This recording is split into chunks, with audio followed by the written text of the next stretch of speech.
Se tem uma coisa que eu gosto quando o assunto é desenvolvimento de personagem, é um momento em que determinado personagem tem seu mundo completamente revirado. O que ele acredita, as suas convicções, aquilo que ele sempre encarou como verdade, cai por terra na sua frente, de maneira que ele simplesmente não pode desviar o olhar. E pra mim, essa sempre vai ser uma perspectiva interessante, porque ela inevitavelmente causa identificação, que, na minha opinião, é a coisa mais importante em uma obra de ficção. Você tem que se identificar com os personagens, com a trama, para poder se conectar com aquela história. E se tem um bom exemplo de um personagem que teve seu mundo virado de cabeça para baixo, é Suguru Geto de Jujutsu Kaisen. Antes de seguirmos, é importante falar que esse vídeo aqui terá alguns spoilers só do anime. Eu não vou aqui me alongar no mangá, então tá tudo bem, mas se você ainda não chegou no anime, ainda não viu o filme Zero, por exemplo, esteja avisado. Para que a gente possa compreender totalmente a trajetória de Suguru Geto e como ele tem essa virada de chave na sua perspectiva, a gente primeiro tem que entender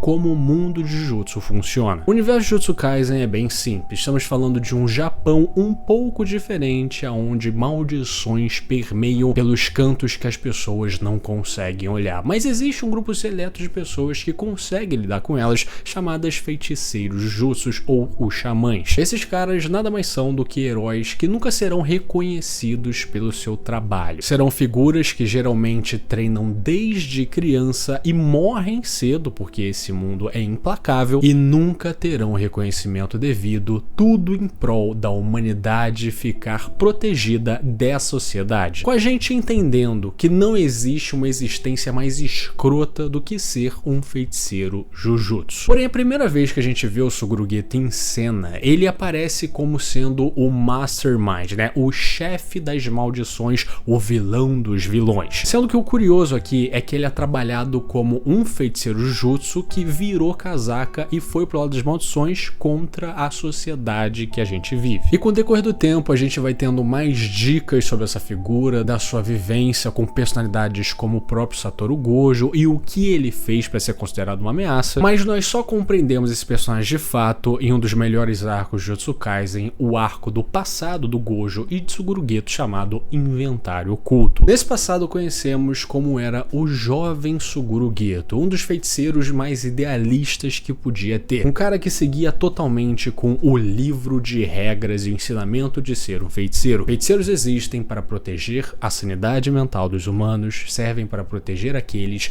que não são usuários de Jujutsu. E uma coisa chave para entender a psique do Suguru Geto é o seu poder. Esse personagem nada mais é do que um manipulador de maldições, tipo que nem um Megumi, sendo que diferente do Megumi, as maldições deles não são projeções via sombras e coisas do tipo. O poder dele funciona de maneira que ele tem que exorcizar uma maldição, reduzir ela a uma bola escrota e ele tem que comer ela, engolir ela para que ele tenha essa maldição no seu inventário, digamos assim, e que possa manipular ela no futuro. E esse poder gráfico, cruel, parece algo tirado de um universo mais realista de super-heróis, tipo um The Boys da vida, é algo que ajuda muito a gente entender o quão heróico Suguru Geto é e o quanto ele acredita no seu ideal. Ele nada mais é do que a maior bússola moral do grupo que ele está. Afinal, o Satoru Gojo do lado dele é um cara forte pra caralho que não se importa com porra nenhuma. E, inclusive contesta do porquê os fortes têm que proteger os fracos. Isso é muito chato. Mas Suguru Geto sempre é aquele que fala que esse é o caminho. Feiticeiros Jutsus existem para isso. Ou seja,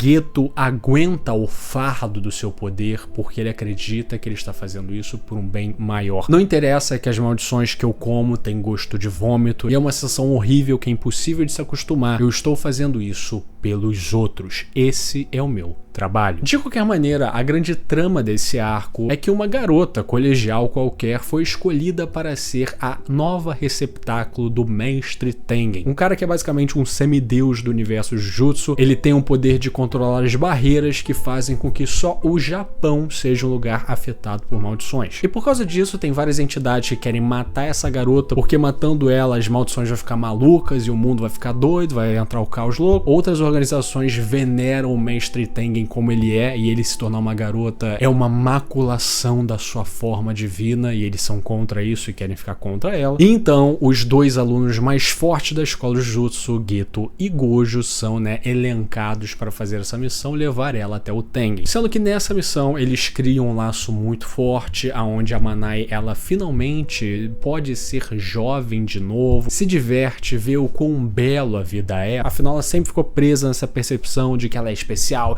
que ela tem um objetivo maior, e nunca ela tinha voz, e sim só o trabalho dela, o objetivo dela, um pouco parecido com o Geto, na qual a percepção é, né, foda-se o Geto e como ele se sente. Ele tem um trabalho maior, então engole o choro. E por causa disso, toda essa jornada ensina muito pra Manai, mas ensina muito pro Geto também, aonde tem certos momentos que a gente precisa ser, né, humano e colocar as opiniões e visões e vontades acima de destinos escolhidos por outras pessoas. Então, quando o Geto já tá indo entregá-la ao Tengen para fazer esse ritual, ele dá a opção para ela e ela diz que ela não quer ir embora, ela quer curtir, ela quer viver. Porém, logo depois vem esse quadro, que sim, é chocante, de Toji simplesmente atirando na cabeça dela. E para mim essa imagem diz muito e é muito bem feita, porque representa o fim do conto de fadas que o Geto acreditava. Toda essa questão de ele aguentar por ser um herói e que no fim eu serei recompensado de alguma forma, no fim eu terei um final feliz.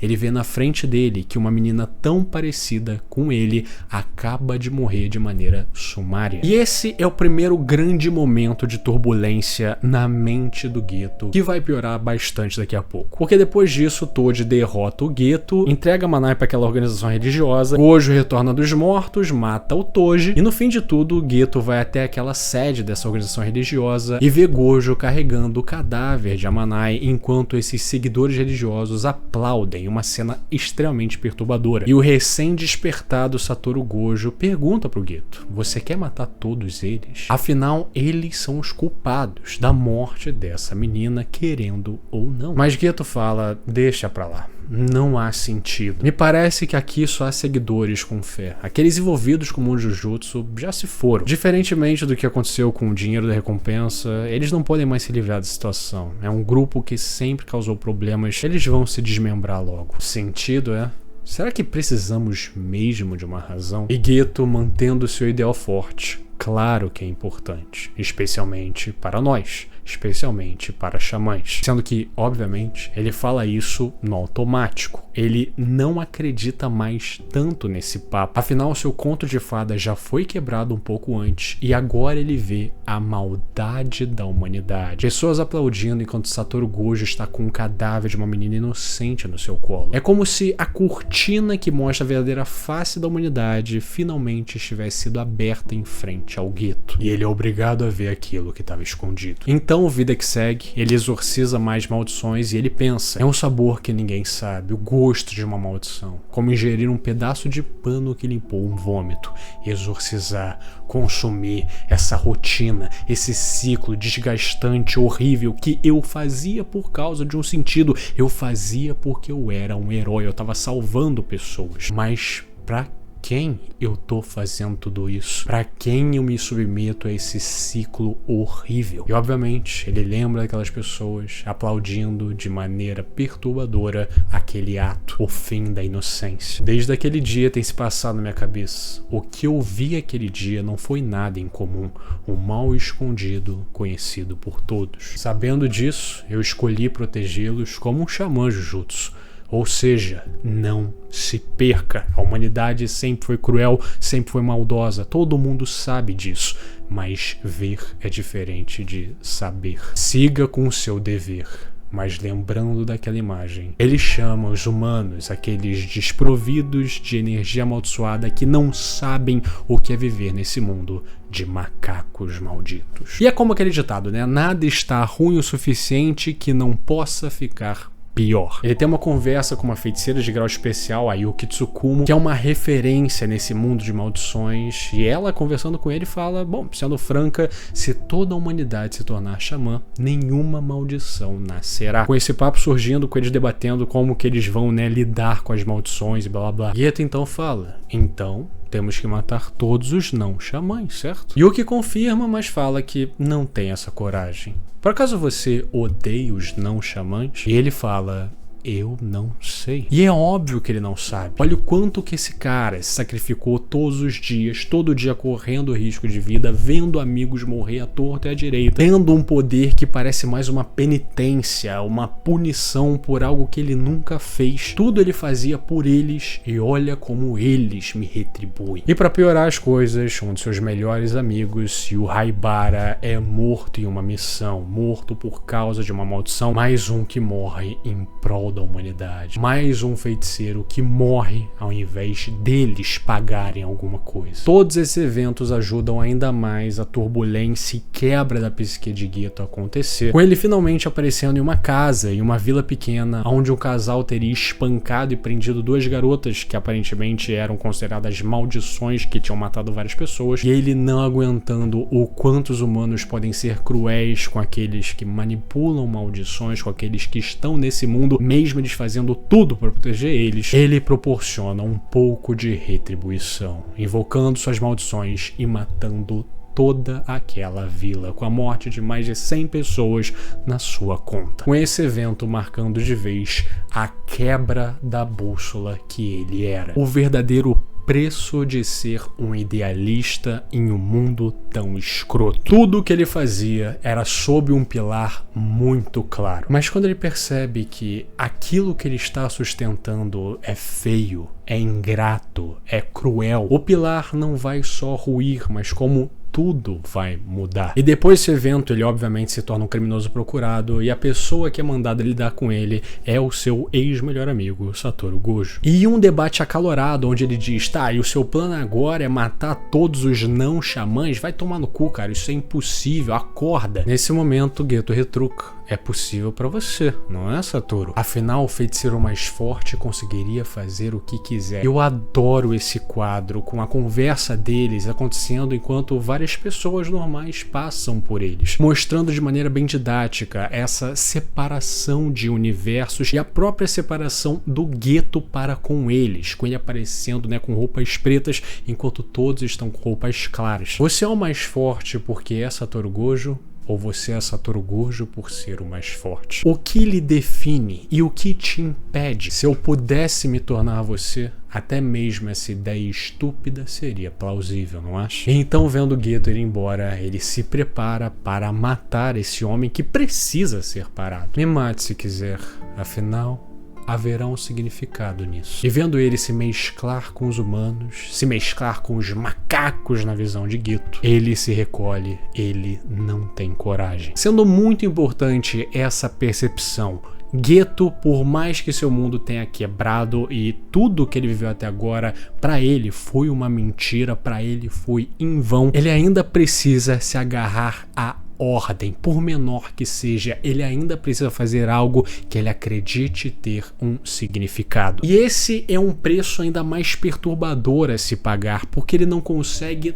totalmente se desvirtuar da ideia de ter um ideal. Agora ele precisa subverter o ideal dele para conseguir andar. Eu acho esse toque genial. Depois de se despedir da sociedade formal Jujutsu e virar um criminoso nesse mundo, agora ele tem uma nova vida que também vem com uma nova personalidade. Uma personalidade mais apropriada para ele conseguir viver nesse mundo sem enlouquecer. E a maneira que ele faz isso agora é tentar rejeitar sentimentos humanos. Ele tenta ser frio, ele tenta tratar os outros como algo descartável. Ele quer se desgarrar daquilo que ele considera podre e também digno na humanidade. Ele quer se tornar outra coisa. E é aí que chegamos no evento que é contado lá no filme Zero Jujutsu Kaisen, com Yuta e companhia, aonde o Kotsu Yuta, o garoto que está sendo chamado de novo Satoru Gojo, está sendo treinado pela escola de Jujutsu, e do nada aparece Suguru Geto proclamando guerra, no melhor estilo Uchiha Madara. E no colégio de Jujutsu ele diz: vamos amaldiçoar uns aos outros,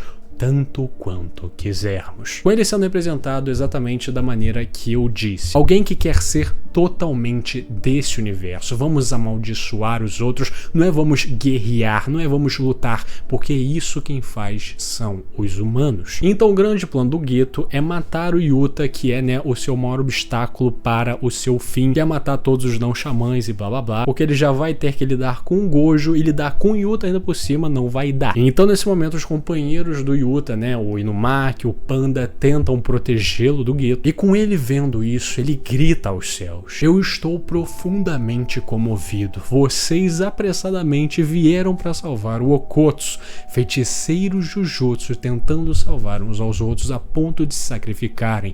Que respeito, que honra, enquanto ele chora. O mundo que eu desejava agora existe bem na minha frente. Um mundo de feiticeiros por feiticeiros. Nenhum humano na equação para gritar por ajuda e cuspir depois. Mas eventualmente ele fica à beira da morte por causa de Yuta, e quando Gojo aparece para finalizá-lo, ele pergunta pro seu ex-melhor amigo se ele tem algumas últimas palavras. Em um mundo assim, eu não consigo rir do fundo do coração. Então Gojo olha pro seu amigo e a sua última palavra é: bom, pelo menos no fim, Satoru, me amaldiçoe um pouco, com ele dando um fim ao seu amigo. Eu gosto bastante dessa frase final do Geto porque mostra o que ele verdadeiramente queria. No fim do dia, ele não quer rejeitar a sua natureza humana, ele não quer apagar aquilo que tem de bom em ser, né, humanizado, o que mostra que ele falhou em rejeitar esses sentimentos. Ele não conseguiu ser o vilão apático que ele queria ser para o seu grande objetivo. No fim do dia, o que existia no coração desse cara era saudade. Poder relembrar memórias de um tempo mais simples, onde a cortina suja do mundo ainda não tinha sido aberta perante meus olhos. É como se ele carregasse o fardo de ter visto o que viu e ter sido alguém que se prontificou um dia a ter protegido aquilo, sendo o seu final obviamente trágico, demonstrando que agora esse é o preço de ter um ideal quebrado. Antes ele sofreu o que era ser idealista em uma sociedade que não se importa com você. E agora ele sofre por ter um ideal insano em uma sociedade que quer se manter coerente. No fim do dia, ele nunca teve espaço. E é irônico que no fim do dia o seu corpo se torne o receptáculo para o feiticeiro mais vil da história, que quer basicamente voltar com um mundo de maldições, fazer com que o mundo seja tomado por elas de novo, que era algo que ele era totalmente contra. O Geto queria matar todos os não xamãs para que o mundo fosse livre das maldições. E agora o seu corpo é maculado para alguém que tem objetivos completamente contrários e totalmente malignos. Alguém poderia até dizer que não tem sentido algum, coisa que ele sempre deu valor. A história e desenvolvimento desse personagem, eu acho que propõe bastante reflexão, apesar de ser bem triste. É na verdade um trabalho filosófico sobre idealismo, de ter ideais e o que isso infere. O que foi que quebrou de fato a sua psique? Foi ter um ideal otimista demais em um mundo completamente pessimista? Foi talvez ter um ideal ingênuo que desconsiderava aquilo que ele estava protegendo e só via aquilo como um conceito? Eu estou protegendo a humanidade. A humanidade precisa ser salva, precisa ser protegida, mas ele nunca pensou de fato que ele está protegendo humanos, seres complexos, seres capazes de atos incríveis de bondade e atos incríveis de crueldade. Ou talvez o simples fato de ter um ideal nessa sociedade conturbada já teria sido seu primeiro erro para começo de conversa. De qualquer maneira, nós vemos esse trabalho incrível. A gente primeiramente vê esse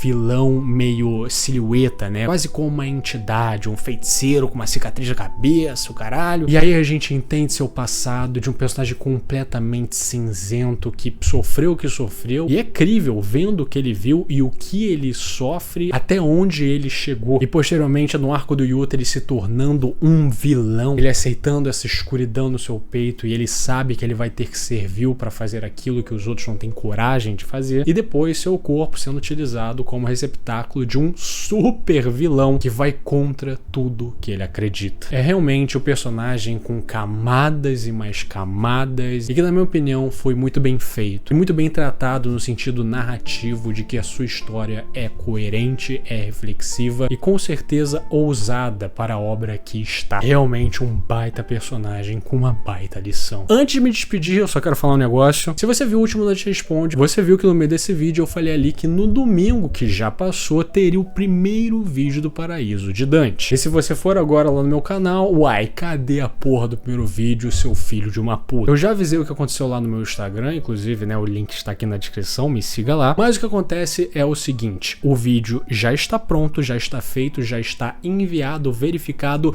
tudo certo, só falta postar. Sendo que o que acontece é para que eu tenha acesso a funções básicas da plataforma, como por exemplo, colocar uma thumbnail, colocar link na descrição, eu preciso que meu canal seja verificado. E eu já tinha verificado o Paraíso de Dante quando ele foi criado, sendo que como ele ficou bastante tempo inativo e o YouTube passou por uma grande atualização, provavelmente o que aconteceu foi que as minhas verificações foram resetadas e eu tive que fazer de novo. Sendo que como esse processo é primeiro chato e segundo não funciona muito bem, o sistema é uma merda, eu fui lá verificar meu número e sempre dava essa porra dessa imagem que vocês estão vendo aí, que você tentou vezes demais. O que aconteceu foi basicamente o seguinte, imagine a tela do seu celular e você erra o código de entrada várias vezes e aí o seu celular fica inativo. Basicamente foi isso que aconteceu aqui. Então até eu conseguir verificar o meu canal, eu tô literalmente refém dos caras, eu não tenho o que fazer. Eu já pesquisei 1 milhão de vezes, tem relatos dizendo que demorou alguns dias, tem relatos que passam de uma semana, eu não sei. Os caras simplesmente não dão nenhuma previsão, é na cara e na coragem. Portanto, por causa desses problemas técnicos, o Paraíso de Dante teve que ser adiado, mas não foi por minha culpa. O vídeo já está pronto, tá pica,